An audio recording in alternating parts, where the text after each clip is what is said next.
शुरू अल्लाह के नाम से जुनाहिद मेहरबान रहम करने वाला। अस्सलाम वालेकुम नाज़रीन, आप देख रहे हैं मेरा यूट्यूब चैनल। मेरा नाम है मोहम्मद हारून। 4 हफ्ते कबल यानी कि 9 जुलाई और आज 9 अगस्त है, और बल्कि आज 10 अगस्त है, एक दिन ऊपर हो चुका हुआ है। तकरीबन समझ लें 31 दिन जो है एक ऐसे वाक़े को हो चुके हैं जिसका अभी तक कोई सुराग मुकम्मल तौर पर नहीं लग सका। गुत्थियां कहीं सुलझती हैं तो कहीं दोबारा उलझ जाती है। मैं बात कर रहा हूँ मुल्तान में होने वाले सानिया ज़ारा कत्ल केस की। इस केस को अब मैं कत्ल केस इसलिए कह रहा हूँ क्योंकि अब ऑफिशियली जो है कुछ वर्जन जो है वो सामने आए हैं, जिसके बाद इस खुदकुशी को जो है वो ऑफिशियली कत्ल के बराबर जो है वो करार दिया गया। मेरे साथ मौजूद हैं सानिया ज़ारा के वकील शेर मोहम्मद जट साहब। इनसे मैं बात करूंगा और कुछ चीजें आपको बता दूं कि सानिया ज़ारा केस के अंदर अब बहुत सारी जो है वो डेवलपमेंट्स हुई हैं। डीएनए के हवाले से कुछ रिपोर्ट्स आई हैं, पॉलीग्राफिक टेस्ट हो चुके हुए हैं। लेकिन एक चीज जो पुलिस के एंड पर चल रही है और पुलिस उसको अपने अंदाज में लेकर जा रही है वो ये है कि मुलजिमों की जो जमानतें हैं वो अब 3 सितंबर तक जा चुकी हैं। 9 अगस्त तक उनकी जमानतें होनी थी। एक और चीज भी जो सामने आई है वो भी जट साहब से हम पूछेंगे कि कल सुनने में ये आया कि मुल्जिमान की जो खवातीन थी, कल उनकी जगह किसी और खवातीन ने जो है वो हाजिरी लगाई है। असल में ये मामला भी क्या है, इस पर भी इनसे रोशनी डलवाएंगे। दूसरी ये है कि अब इस केस में जो डीएनए की रिपोर्ट आई है वो असल में क्या है, किस किस के जो है डीएनए मैच हुए हैं और कौन कौन इस कत्ल की वारदात के अंदर जो शामिल है। क्योंकि पुलिस को दिए गए जो बयान है उसमें उन तमाम लोगों ने मुकम्मल तौर पर डिनाई किया कि हम लोगों ने ऐसा कुछ नहीं किया।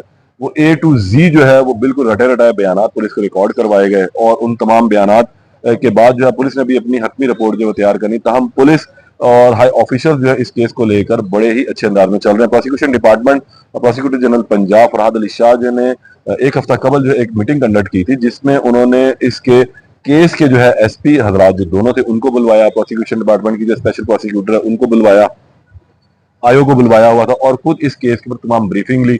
वुमेन प्रोटेक्शन एक्ट की जो चेयरपर्सन है हिना परवेज बट वो भी उस दिन वहां मौजूद थी और इस तमाम चीज के ऊपर उन्हें ब्रीफिंग दी गई। बहरहाल इन तमाम सवाल के हवाले से जो जवाब है वो हमें शेर जट साहब भी देंगे और इनसे पूछ रहे थे कि भी असल मामला अब क्या पहुंचा। अस्सलाम वालेकुम जट साहब। सब क्या अब चल रहा है? सबसे पहले तो हम बात कर लेते हैं कल की 9 अगस्त की। उनकी जमानतें क्यों आगे एक्सटेंड होगी, तौसीक किस तरह मिल गई? बहुत शुक्रिया हारून भाई। देखें, इसमें जिस तरह हमने लास्ट टाइम एक बड़ा लंबा व्लॉग किया था, डिस्कशन की थी, जिसके अंदर मैंने आपको बताया था कि अनफॉर्चुनेटली हमारे जो रियासती इदारे हैं उन्होंने इस मुकदमे में जो आगाज था ना इसका, उसमें अच्छा किरदार अदा नहीं किया। पोस्टमार्टम, उसके बाद बाकी मामला, फिर उसके बाद जिस तरह आपने अभी जिक्र किया वुमेन प्रोटेक्शन अथॉरिटी की चेयरपर्सन, उन्होंने इस्तिखारे के बावजूद कह दिया कि अब ये मतलब साइंसी हालांकि उनके इस्तिखारे ने कहा था कि ये कत्ल है, खुदकुशी नहीं है। अच्छा, उसके बाद जाहिर है जब आपके बड़े कुछ कह रहे होते हैं तो आपको पता है फिर पुलिस तो वैसे मुकदमात से जान छुड़ा रही होती है, फिर उसमें सियासी भी थोड़ी बहुत इन्वॉल्वमेंट आ गई। इस तरह की सारी चीजों की वजह से इस मुकदमे के अंदर बड़े डेंट्स आए। आज से एक रोज कबल जो जिससे मैं पहले इसका आगाज करना चाहता हूं कि ऑफिशियली क्या हुआ कि आज से एक रोज कबल उसी वुमेन प्रोटेक्शन अथॉरिटी की चेयरपर्सन वही हिना परवेज भट्ट साहबा अच्छे लिबास में जाकर वालदैन को ये बताकर आती हैं कि जी बिल्कुल डीएनए मैच हो गया, आप सच्चे थे, खुदकुशी नहीं है, ये कत्ल है। और उसके अंदर हमारी अब तक की तहकीकात जिसमें डीएनए मैच हुआ है उसमें अली रजा, उसकी बहन और उसकी वालदा शामिल है। ये वो रिपोर्ट देकर आई। डीएनए मैच उन मुल्जिमान का किया जो जमानत के ऊपर है। एग्जैक्टली।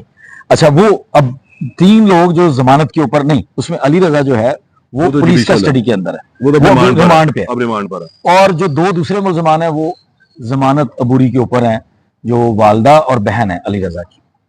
अच्छा, अब कुछ चीजें यहाँ पर तो कल फिर जमानत खारिज हो जानी चाहिए थी, ये रिपोर्ट क्यों नहीं पेश की? ये अगेन मैं वही बात कर रहा हूं कि देखें, अब ऐसा तो मुमकिन नहीं है कि लाहौर से हिना परवेज भट्ट साहबा मुल्तान जाती हैं और उसमें 3-4 घंटे का सफर है, और ऐसा भी नहीं हो सकता कि सुबह जैसे ही हिना परवेज भट्ट साहबा को पता चला तो वो फौरन उन्होंने गाड़ी निकाल दी मुल्तान के लिए। सो इसका मतलब है कि डिटेल उनके पास पहले से थी। एक हफ्ता कबल जो है हिना परवेज भट्ट साहबा ने ऑफिशियली इस चीज को बताया था कि ये एक कत्ल है, डीएनए मैच कर गया। तो ये लेकिन वालदैन को कल बताया गया। अच्छा, अब उसकी मैं जिस तरह मैंने पहले आपको कहा ना कि हमारे रियासती इदारों की इसके अंदर जो अनफॉर्चुनेटली एक नाहली है, उनकी बदनीयती है, जो भी उसको कह लें, वो ये है कि देखें, मुदई है इस केस के अंदर उस बच्ची का वालिद, प्रोसिक्यूशन जो है वो सरकार होती है साथ, लेकिन जब मुकदमा लड़ा जाता है तो सरकार बनाम अली रजा वगैरह जब मुकदमा लड़ा जाएगा तो प्रोसिक्यूशन के साथ साथ उतना ही किरदार है मुद्दई का और उसके लॉयर्स का। बिल्कुल। अब जो जो डेवलपमेंट साथ साथ हो रही हैं वो जानने का हक है मुद्दई को कि आपके मुकदमे में ये प्रोग्रेस हो रही है। अब अगर ये एक हफ्ता पहले डीएनए रिपोर्ट, पहली चीज कि जो फोरेंसिक लैब है वो बाउंड नहीं है कि वो किसी प्रोटेक्शन अथॉरिटी को किसी और को दें, वो प्रोसिक्यूशन को या जिन लोगों ने उनको वो सैंपल्स जमा करवाए हैं वो उनको डिटेल देंगे जो कि उनको सरकारी इदारों को देने चाहिए। क्या गए थे, क्या सैंपल उसमें जो उस वक्त की पोस्टमार्टम रिपोर्ट के अंदर भी लिखा हुआ था, उन्होंने बताया था, स्टेटमेंट भी दी थी कि कुछ मैदे से थे, कुछ बच्ची के नाखूनों के अंदर से भी चीजें ली गई थी। अगर आपने ये जो अब डीएनए जो मैच किया है, मुझे ये बताएं ये बच्ची की बॉडी से मिलने वाले जो सैंपल उनसे मैच किया है या वो सामान, पंखा, वो दीवान, टेबल दीवान, चादर और तकिए, ये 4 सैंपल ऑफिशियली जो है वो फॉरेंसिक डिपार्टमेंट जमा करवाए थे, ये उनसे मिला है या बच्ची के जिस्म से ये तमाम चीजें आई हैं? अच्छा हारून भाई, बड़ी दिलचस्प बात यह है कि आपको याद है कि पहली दफा भी हमने ये बात कही थी कि अगर हम मुतल्लिका लोगों को मुतल्लिका ओहदों पर लगाएं तो निजाम बहुत खूबसूरत हो सकता है। बिल्कुल। अब अगर हम ऐसे लोगों को बड़े बड़े ओहदों के ऊपर लगा दें जिन लोगों को अल्फाज का चुनाव सही नहीं पता, प्रोनाउंस सही नहीं करना आता, तो बड़ा मुश्किल होता है। बिल्कुल। अब ये क्लैरिटी अगर वुमेन प्रोटेक्शन अथॉरिटी की चेयरपर्सन कोई खातून अच्छी लॉयर होती, कोई एडवोकेट जनरल लेवल की जिस तरह खवातीन हमने देखी हैं वो होती, कोई और जिस तरह हमने अच्छे ओहदों के ऊपर बर्ड्स पर्सन या इस तरह के लोग जो लॉयर्स होते हैं और जिनको पता होता है टेक्निकल चीजों का वो होती, तो वो इसको एज इट इज सही से एक्सप्लेन करती।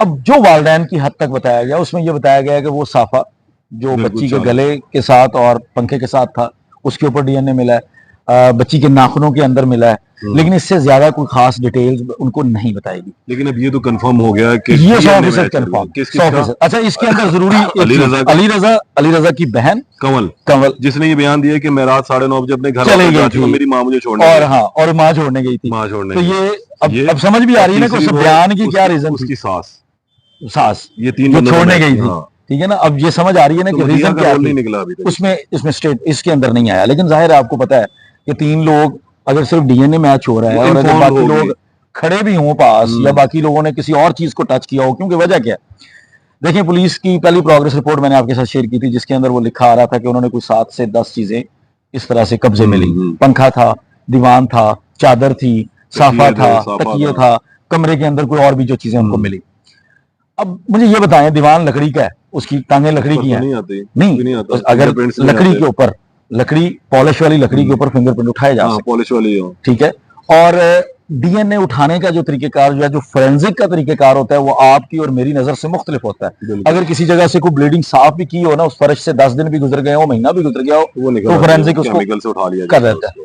अब मसला क्या था? मसला ये था कि इस मुकदमे में अगर किसी ने पैसे लगाए हैं तो वो पहले दिन से लगाए हैं, अगर किसी ने इन्फ्लुएंस किया है तो वो पहले दिन से लगाए, अगर किसी ने इस मामले के अंदर अपना पूरा असर रसूख इस्तेमाल किया है तो वो पहले दिन से किया है, जिसकी वजह से मैं जाती तौर पर जो मैं आई विटनेस नहीं हूं सीन ऑफ क्राइम का, लेकिन मेरी गट फीलिंग ये कहती है, मेरी नाकस राय ये कहती है कि उस वक्त मौके के ऊपर इस मामले को कत्ल समझकर शवाहिद उठाए नहीं गए, चीजों को कलेक्ट नहीं किया गया, प्रेशर बिल्डअप हुआ, फिर इन्होंने चीजों को कलेक्ट किया। 9 तारीख को दुनिया जहान ने तस्वीर देख ली, 11 तारीख को एफआईआर दर्ज होती है, 14 के बाद देखी तस्वीर, 9 को बकुआ हो गया, वालदैन ने जितना उनका जो वो लोग थे वो चले गए, 11 तारीख को एफआईआर दर्ज हुई, और उसके बाद भी कोई जूं तक नहीं रेंगी उन लोगों के ऊपर, उन लोगों ने कोई कोशिश की, कुछ नहीं किया, बल्कि हमने ये सुना कि 9 तारीख को मुलजमान को गिरफ्तार किया गया, छोड़ दिया, सरकार सियासी लोगों का फोन आया, उन्होंने कहा छोड़ दें तो उन्होंने छोड़ दिया। अब ना दीवान के ऊपर से कुछ उठाने की कोशिश की गई, ना अभी तक ये बातें पब्लिक करनी चाहिए थी ना कि जी ये हाइट है, ये बच्ची की हाइट निकली है, ये बच्ची के बेसिस में अकड़ाव था। कहीं आपने किसी सरकारी रिपोर्ट में पढ़ा है कि बच्ची का जिस्म अकड़ा हुआ था? किसी सरकारी रिपोर्ट में पढ़ा है कि उसकी मुठ्ठियां बांध, हम वीडियोस में देख रहे हैं, हम तस्वीरों में देख रहे हैं, पर कोई सरकारी रिपोर्ट नहीं कह रही। इसमें डॉक्टर की बदनीति शामिल थी। और एक बड़ी दिलचस्प चीज है, जो उस घर की खवातीन उस वक्त कब्र कुशाई के ऊपर मौजूद थी, उनका ये कहना है कि दूध के धुले हमारी साइड वाले भी नहीं है, जो जो अदालतों वाले हैं कि जिन मैजिस्ट्रेट साहब की मौजूदगी में वो कब्र कुशाई हो रही थी, जब कब्र में से बच्ची को निकाला जा रहा था तो मैजिस्ट्रेट साहब ने शोरो ववेला किया कि खवातीन यहाँ पे क्यों है, फलां क्यों है, और उन तमाम लवाहिकीन को वहां से पीछे हटा दिया गया, उनको फौरी तौर पर देखने भी नहीं दिया गया जो उस बच्ची के असल में वारसान थे। और ये हमने पहले कभी नहीं देखा। आप जब कब्र कुशाई करते हैं तो जिस तरह मैजिस्ट्रेट का होना जरूरी होता है, तफ्तीशियों का जरूरी होता है, उस तरह वारसान का लाजमी होता है। उनको हटा दिया गया, उनको उस तक एक्सेस नहीं दी गई, बल्कि उस वक्त एक अजीब किस्म की सिचुएशन क्रिएट की गई। सो मैं वो जो आपको कह रहा हूं ना, जिस किसी ने मैनेज किया है पहले दिन से किया है, हर स्टेप के ऊपर जिस चीज कब्र कुशाई हुई उसके बाद पोस्टमार्टम होना था, पहले दिन से मैनेज था सब कुछ। कब्र कुशाई के बाद ऑटोप्सी रिपोर्ट आई, ऑटोप्सी रिपोर्ट के अंदर बहुत सारी चीजें मेंशन नहीं की गई बॉडी की, वो सारी चीजें नहीं बताई गई, उसके जिस्म पे कोई निशानात नहीं थे। आप रीजन तो देते बाद में, पहले उसको रिपोर्टेडली खुशी लग रहा है ये निशान नहीं, और अब जो डीएनए रिपोर्ट मैच कर रही है तो उसपे क्या ये कत्ल है। वही लोग, वही रियासती इदारे, वही रियासती मशीनरी, अब कह रही है कत्ल। अब तो ये 6 बंदे तो हो गए शामिल तफ्तीश। कुछ इल्म हुआ कि अली रजा ने क्या बयान दिया, क्या कहता है? जो अली रजा है उसका बयान वैसे अभी तक वही है जो उसने पहले दिया हुआ, वो अपने बयान के ऊपर अड़ा हुआ है कि जी मेरा जी एग्जैक्टली, क्योंकि देखिए हम प्रेस कॉन्फ्रेंस में भी उसने बयान अपना पढ़ के सुनाया था, जिस तरह लिख के दे देते हैं वही उसके घर वालों ने सुनाया, वही सारा। अच्छा, अब इसमें एक बड़ी दिलचस्प चीज है जिस पे ये लोग फंस गए। आपने खुद बयानात पढ़े, तमाम लोगों ने एक फिक्रा बोला, हम में से किसी ने बॉडी के साथ छेड़छाड़ नहीं की और वहां डीएनए निकल आया, और बॉडी के साथ जो जो पार्ट्स, जो जो कोई नई चीज थी, कोई दुपट्टा था, साफा था, जो कुछ भी था, अब उस पे आ गया डीएनए, उस पे आ गए इन लोगों के फिंगरप्रिंट या डीएनए या उनकी बाल या कोई चीज। अब ये मैं इसलिए मेंशन कर रहा हूं कि लोगों को पता होना चाहिए कि अब आएगा एक नया स्टांस कि जी वो तो घर में खवातीन इकट्ठी हों, कोई उसके कपड़ों के ऊपर उधर उधर मजलिस इत्तला था, लेकिन ये बातें पहले नहीं जिक्र हुआ। ये बात क्लियर थी कि जो बॉडी थी और सारी वो सूरत हाल थी उसके पास भी हम नहीं गए, हमने उसको नहीं छेड़ा, हमने किसी बंदे ने छेड़छाड़ नहीं की, ये सबकी लाइन कॉमन थी, ये आपने पढ़ा था। कुछ चीजें जो कॉमन थी उसमें ये बड़ी इंपॉर्टेंट लाइन थी जो इनको अब ले डूबी है। अब अगला रोल, अच्छा इस दौरान आपकी और हमारी जब ये सारी, उसके बाद जब हम व्लॉग कर रहे हैं, इस दौरान जीवन आफ्ताब ने एक जमानत करवाई उस फोर्जरी के मुकदमे में, उसकी प्री अरेस्ट बेल भी अब साथ ही चल रही है, वो भी 9 तारीख से आगे 3 सितंबर तक। और उन्हीं जीवन आफ्ताब साहब ने एक लाहौर हाईकोर्ट के मुल्तान बेंच में क्वेश्चन भी फाइल की, वो मैं उसका ऑर्डर नहीं देख सका कि उसमें क्या हुआ, लेकिन उन्होंने क्वेश्चन भी वो वो उस एफआईआर को खत्म करवाने के लिए, लेकिन वो होगी नहीं, कुछ भी ऐसा नहीं हो सकता। उसके अलावा उन्होंने उसके अंदर कोई डायरेक्शन के लिए भी कि कोई उनको हरासा या कोई इस तरह की कुछ चीजों के लिए भी उन्होंने एक पिटीशन फाइल की, 2 पिटीशन उनकी तरफ से मुल्तान हाईकोर्ट बेंच में फाइल की गई, 5 या 6 तारीख को वो लगी थी। अच्छा, उसके बाद अब ये सारी सूरत हाल देखने के बाद जो इस वक्त मौजूदा सूरत हाल, आज के दिन हिना परवेज भट्ट साहब ये स्टेटस दे रही हैं, उनका कंफर्म कर रही हैं चकवाल के अंदर बैठ के कि जी सानिया ज़ारा मेरा पहला केस था, वो खुदकुशी नहीं था, वो कत्ल था, और फोरेंसिक टीम को सारे शवाहिद मिल गए हैं और आज फोरेंसिक टीम दोबारा जा रही है। अब इसके अंदर जो एक वाज़ेह हो रहा है, नहीं मुझे जो लग रहा है अभी तक जो सैंपल्स लिए गए थे वो सबके नहीं लिए गए थे, सबके डीएनए नहीं लिए गए, सबके डीएनए नहीं लिए गए। तो मुझे जहां तक याद पड़ता है जो इल्म में आई थी बात कि ये तमाम लोग फोरेंसिक में पेश होकर अपने पॉलीग्राफिक टेस्ट और डीएनए देके जा चुके, सब लोगों के नहीं हुए थे। मैंने एक्सप्रेस ट्रिब्यून, क्योंकि मैंने आपको बताया ना कि बहुत सारी चीजों में बदनीयती ये भी है कि जितना पब्लिक का हक है उससे ज्यादा हक है वालिदैन का, मुद्दई का और उसकी लीगल टीम का। उनको बताया जाना जरूरी है कि कौन से स्टेप पे कौन से दिन क्या हो रहा है, ये बताना जरूरी है। लेकिन ये बदकिस्मती है, बदनीयती है, या जो कुछ भी है, या नाअहली है कि उनको नहीं बताया जा रहा। पब्लिकली एक न्यूज क्लिपिंग दी जाती है, एक मीडिया को खबर दी जाती है, और उस खबर के मुताबिक जो है वो तकरीबन 4 लोगों का वो टेस्ट हुआ था। अच्छा, एक्सप्रेस ट्रिब्यून की न्यूज के मुताबिक कि 4 लोगों का वो हुआ था, और वैसे सैंपल्स जो हैं वो ज्यादा लोगों के लिए गए थे, लेकिन 4 लोगों का लाहौर में टेस्ट हुआ था, जो उसके अंदर मैंने लिखा पड़ा। अब उसके हिसाब से जो लग ये रहा है तो 2 रह गए कि 2 रह गए। अच्छा, अभी वालिद रह गए और वो मदीहा रह गई, और अभी उसके अलावा मुल्जमान और एक नौकरानी, जिसका हमारे सीनियर मेंबर जो इस मामले को देख रहे हैं कोर्ट के अंदर, शेख जमशेद याद साहब, साबिक सदर मुल्तान के, उन्होंने ये बड़ा मेंशन किया बड़ा क्लियरली कि वो नौकरानी जिसका स्टांस बनाया गया था कि जिसने सबसे पहले दरवाजा नॉक किया नाश्ता देने के लिए वो गई पेश नहीं की जा रही। अच्छा, वो लापता है, लापता कर दी गई है, लापता हो गई है, पुलिस को मिल नहीं रही, पुलिस की नाअहली है, पुलिस की बदनीयती है, या नहीं पता, वो नहीं मिल रही। उसका बड़ा जरूरी है। दरवाजा था ना, दरवाजे को खटखटा रही होगी, हाथ लगा रही होगी दरवाजे के ऊपर, अली साहब ने दरवाजा तोड़ा है, उसकी चीजें। अब मैं जो आपको बता रहा हूं, अब इन्वेस्टिगेशन हो किस तरफ रही है, अब इन्वेस्टिगेशन उन चीजों पे हो रही है जिन चीजों को पहले दिन नहीं किया गया। और मेरी जो नाकस राय है, ये दोबारा सीन ऑफ क्राइम के ऊपर जाएंगे, सीन ऑफ क्राइम से जाएंगे, सीन ऑफ क्राइम से दोबारा चीजों को इकट्ठा करने की कोशिश की जाएगी। दो के उसमें ताखीर हो चुकी है कई चीजों में, लेकिन फिर भी उसमें चीजें मिलेंगी, वो दोबारा करेंगे। सकते हैं कि सानिया ज़हरा को जो है तो खैर नहीं, अब उसके बच्चों को कम से कम इंसाफ मिल जाएगा। देखिए, मैं समझता हूँ सानिया ज़हरा को भी इंसाफ इसलिए मिल रहा है क्योंकि वालिदैन, वो जिंदा रहती हाँ, है, इंसाफ वो आपकी बात सही है, लेकिन बच्चों का इंसाफ है कि उसकी माँ के कातिल पकड़े लेकिन देखें, हमारे मुआशरे में, हमारे मासूम बच्चे हैं, हमारे इस्लाम में खुदकुशी हराम समझी जाती है, और उस बच्ची के साथ एक ऐसी चीज को जोड़ के उसको भेज दिया गया कि उसने अपनी जान खुद ली, उसने एक हराम फेल किया जाते हुए उस बच्ची को मैं इस हद तक इंसाफ मिलना समझता हूँ कि वो बच्ची सुरखरू हो गई, कि उससे ये कलंक हट गया कि उस बच्ची ने अपनी जान अपने दूध पीते बच्चे के सामने, अपने छोटे से 3-4 साल के बच्चे को छोड़ के, अपने माँ बाप को पीछे रोता छोड़ के उसने खुदकुशी नहीं की।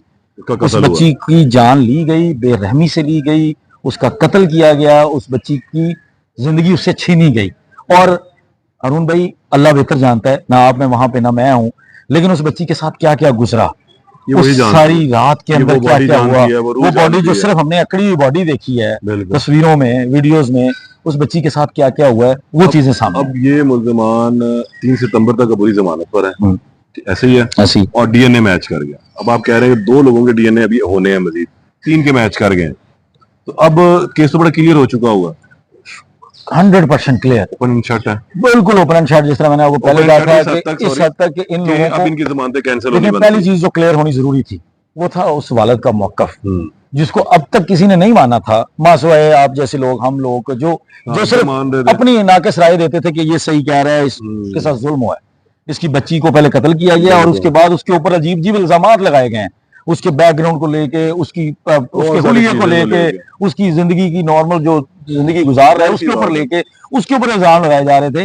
वो सुरखरू हुआ, उसके मौकफ को तस्लीम किया गया, उसके मौकफ के ऊपर रियासती इदारे जो हैं वो अब डट गए हैं कि आप सही हैं, हम आपको इंसाफ दिलाने की कोशिश करें। आप ये समझते हैं कि ये जो अब 20-22 दिन इनको मिल जाएंगे मजीद, मुल्जिमान को मिल गए ना, अव्वल तो जो मेन बाकी को अक्यूज जिसे हम कहते हैं 109 वाले मुल्जिमान जो है, इस दौरान को मैनेज तो नहीं चीजें हो जाएंगी? अच्छा, इसमें अरुण भाई बड़ा जरूरी ये समझना है कि सिर्फ 109 की हद तक भी नहीं, मैं समझता हूँ कि वो अब इस मुकदमे के अंदर ना 34 ऐड होनी चाहिए। ठीक है, कॉन्स्पिरेसी कॉमन है, बिल्कुल है, इसमें ये लग रहा है कि ये सारे लोग शामिल हैं। और मेरा जाती तौर पर ये मैं समझता हूँ कि एक कानूनदान कह लें, उनकी फैमिली के साथ उनका वकील होके कह दें, और वैसे एक आम बंदा समझ लें कि इनको उन सारे लोगों को पकड़ना चाहिए जो लोग इस केस को अब इन्फ्लुएंस कर सकते हैं। जब तक इस केस के ऊपर इन्फ्लुएंस रहेगा ना, हम आए दिन डिस्टर्बिंग न्यूज सुनते रहेंगे, लेकिन साफ अगर मुकम्मल सरकारी इदारे, रियासती इदारे अब समझते हैं कि वो देना चाहते हैं, वो मालूम है कि इल्म में आ रहा है कि शायद वज़ीर आला पंजाब साहिबा जो है या तो वहां जाएंगी या फिर फैमिली को यहाँ लाकर उनसे मुलाकात। जी, मेरे साथ जो फैमिली की तरफ से भी शेयर किया गया, उन्होंने बताया कि बुलाएंगी यहाँ पे होपफुली, और मुलाकात होगी और उनको बताया जाएगा कि हम आपके लिए क्या क्या कर सकते हैं। रियासत बाकायदा तौर पर इस नाहक कत्ल के साथ खड़ी हुई है, और आपको इंसाफ दिलाने के लिए उन्होंने कहा जी कि हम पूरी आपके साथ स्ट्रेटजी तय करेंगे, वादा करेंगे और आपके साथ लेकर चलेंगे इस मुकदमे को, आखिरी दम तक हम इन लोगों को सजा दिलवाएंगे। ये हिना परवेज भट्ट साहब जो है वो उनको बता के आई हैं, तसल्ली दे के आई हैं कि सीएम साहब बात हुई होगी। उन बच्चों की क्या कंडीशन है? यकीन करें, वो बच्चा अभी भी कल उनकी फैमिली ने वैसा वो क्लिप शेयर किया कि वो बच्चे ना, अभी भी उस बच्चे से जब बात की जाती है ना, उसको छेड़ा जाता है कि तुम इस छोटे भाई को क्यों मार रहे थे या ये सारा, तो उसके ज़हन में फौरन एक ही फिक्र आता है, बाबा ने मम्मा को मारा नहीं, बाबा मम्मा को मारते थे, गांव में भी मारते थे, शहर में भी, यहाँ भी मारते थे उस बच्चे। अरुण भाई, मैं अभी भी इस चीज पे कायल हूँ, इस चीज पे कायम हूँ कि जब माँ नहीं होती तो बच्चे, इस उम्र के बच्चे वालिद को ढूंढते हैं। बिल्कुल, ये ननिहाल रख नहीं सकता बच्चों को, इनके लिए बहुत, ये तो इनके काबू ही नहीं आने बच्चे, क्यों वो बच्चे इनके पास छुप के बैठे हैं, दुबक के बैठे हैं, और वो बच्चे इनकी आगोश में अपने आप को सुकून में समझ रहे हैं। उन बच्चों को खौफ आता है, वो नाम नहीं लेते अपने बाप का, वो अपने बाप को याद नहीं करते, उस जगह से खौफ आता है।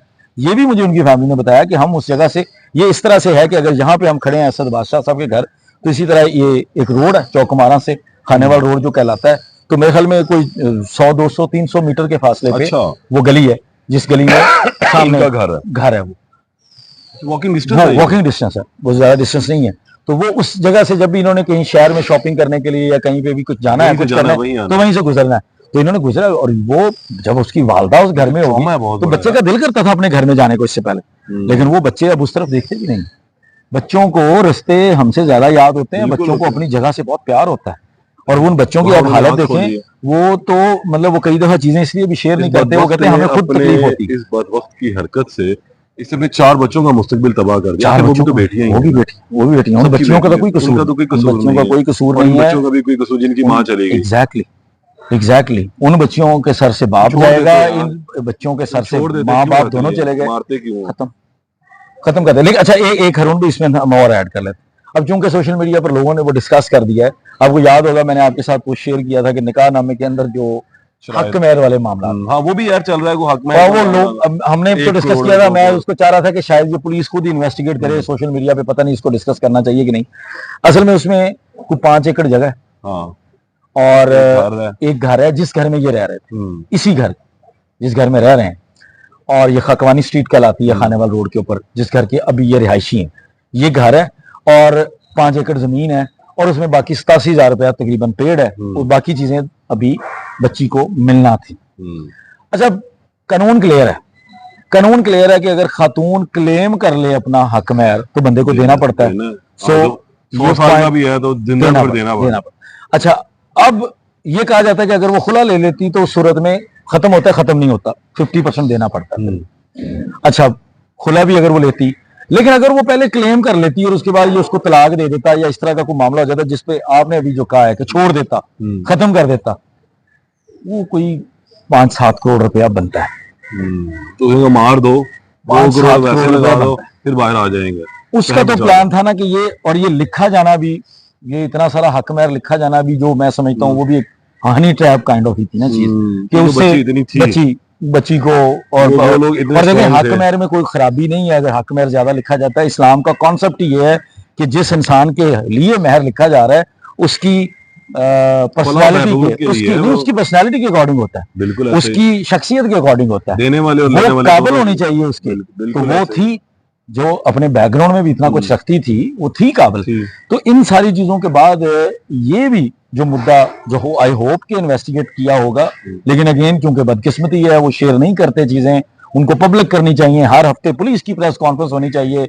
अगर पुलिस इस केस को बजाय कि रियासत समझे कि ये कलंक है, हमारे मुल्क के अंदर कोई बच्ची कत्ल होगी, वो कौन सी कत्ल नहीं होती। या आए दिन ससुरालों से लाशें उठाई जाती हैं, जली हुई लाशें उठाई जाती हैं, राख उठाई जाती है, लाशें मिलती नहीं है। तो फर्क क्या पड़ता है अगर आप एक बच्ची को इंसाफ तोड़ दिया जाता, लाहौर के ऊपर से नीचे फेंक दिया। हाई कोर्ट के अंदर कितनी आपने देखी है, रोज आते हैं। तो ये कोई फर्क नहीं पड़ता। रियासत को बड़ा दिल करना चाहिए, माँ का बाप का फर्ज निभाना चाहिए, इस मामले को मंतकी अंजाम तक पहुंचा दें। आज के बाद किसी बच्ची का उसके साथ ये होगा ही नहीं, किसी एक मामले के अंदर सीरियस होकर उसको पहुंचा दें। और ये सीरियस लग रहे हैं बहरहाल इस मामले में कल की स्टेटमेंट के बाद। और मैं आपको बताऊं, अगर ये इसी तरह से काम करेंगे, मैं आपसे भी गुजारिश करूंगा, हम रोज इनकी तारीफें करें ये काम, ये लोगों को इंसाफ दें। हम इनके ब्रांड एम्बेसडर बन के जीरो ऐसे सारी चीजें इनकी, मैं कहता हूँ बारिश खैर है जी, लाहौर डूब गया, कोई मसला नहीं, हम इनके साथ हैं। हम कहेंगे कोई मसला, इंसाफ मिल गया ना सर, लाहौर के डूबने से खत्म हो जाएगा। ये सर फर्क ही नहीं पड़ता। लोग कहेंगे कोई मसला नहीं, दुबई भी डूबा था, फलां भी डूबा था, ऐसी मिसालें आएंगी। आप लोगों को इंसाफ दे दें। ये केस आपके सामने है, इस केस में बच्ची को इंसाफ दे दें। उस बच्ची के माथे से जो कलंक आपने अभी का निशान बना दे, ताकि आगे आने वाले दौर में कोई के साथ बच्ची के साथ इस तरह ना, कभी भी नहीं हरून भाई होगा, कभी भी नहीं होगा इंशाल्लाह। बिल्कुल। हमारी बात हो रही थी अहमद शेरजार साहब से, आखिर उन्होंने ये सजेशन दी है कि इस केस को एक ऐसा मॉडल केस बनाकर पेश किया जाए, इसके जो मुल्जिमान है उन्हें कैफरे किरदार तक पहुंचाया जाए, ताकि मुस्तकबिल में रहती दुनिया तक इस रियासत पाकिस्तान के अंदर कोई भी शख्स किसी की भी बेटी या बहन के साथ ऐसा जुल्म ना करे कि उसे कत्ल करके जो खुदकुशी का रंग दे। और उसके बाद अपना इन्फ्लुएंस लगाए, अपना पैसा लगाए, ये तमाम चीजें जो अब खत्म हो जानी चाहिए। इस केस को हुकूमत को जो है बहुत संजीदगी के साथ लेते हुए कैफरे किरदार तक पहुंचाना चाहिए। दोबारा हाजिर होंगे, तब तक के लिए इजाजत दें। अल्लाह ने के बाद।